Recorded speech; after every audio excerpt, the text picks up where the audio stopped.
2022년 8월 12일 금요일 달코라 뉴스를 전해드리겠습니다. 질병통제예방센터 CDC가 어제 코로나19 방역 기준을 대폭 완화하면서 코로나19 사태 종식이 마침내 가시권에 들어섰다는 평가입니다. DFW의 주택 중간값이 지난 2분기 40만 8,200달러에 이르렀습니다. 모든 학생에게 무료로 점심을 제공했던 북텍사스 일부 교육구의 학교 점심 지원 프로그램 자격 조건이 변경됐습니다. 연방 국무부가 8월 한 달 동안 온라인으로 여권을 갱신할 수 있는 새로운 파일러 프로그램을 실시하고 있습니다.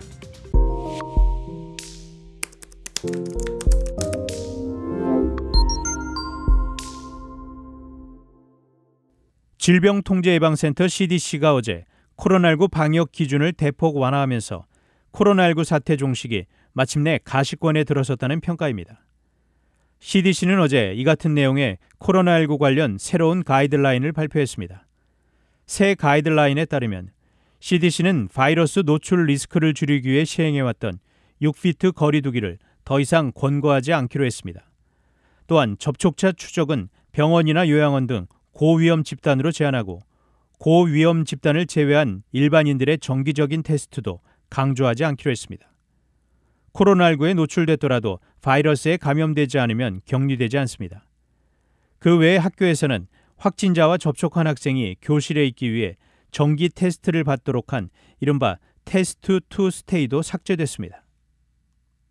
DFW의 주택 중간값이 지난 2분기 40만 8,200달러에 이르렀습니다. 이는 1년 전보다 20.5% 상승한 것인데 미국의 집값은 지난 2분기에도 사상 최고가 기록을 또 경신했습니다. 어제 전미 부동산 중개인 협회 NAR에 따르면 미국의 2분기 단독주택 중위 가격은 전년 동기보다 14.2% 급등한 41만 3,500달러로 집계됐습니다. 분기별 주택 가격이 40만 달러를 돌파한 것은 이번이 처음입니다. 특히 DFW의 주택 중간값은 지난 2분기 40만 8,200달러에 이르렀습니다. 이는 1년 전보다 20.5% 상승한 것입니다.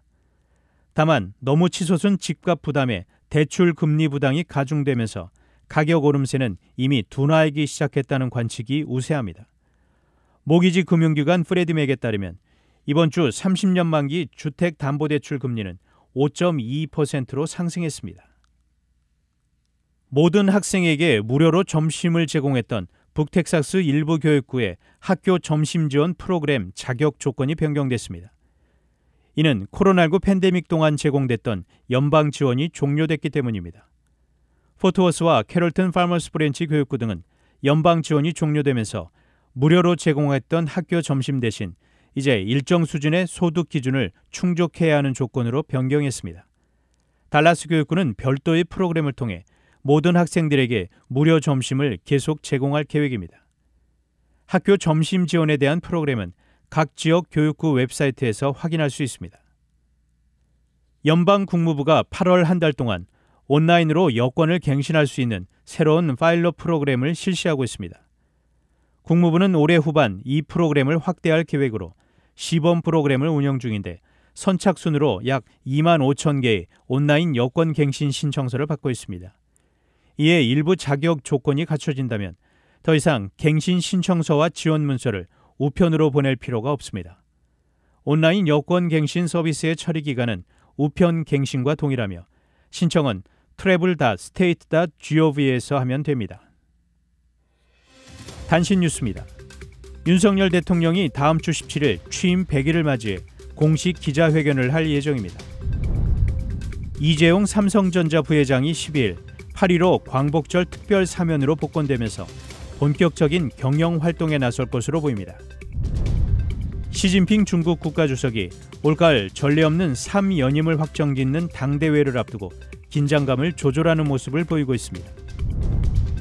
영국의 폭염과 함께 건조한 날씨가 이어지면서 화재 위험 최고 경보가 내려졌고 곧 가뭄이 공식 선언될 것으로 예상됩니다. 지금까지 8월 12일 금요일 달코라 뉴스 최현준이었습니다.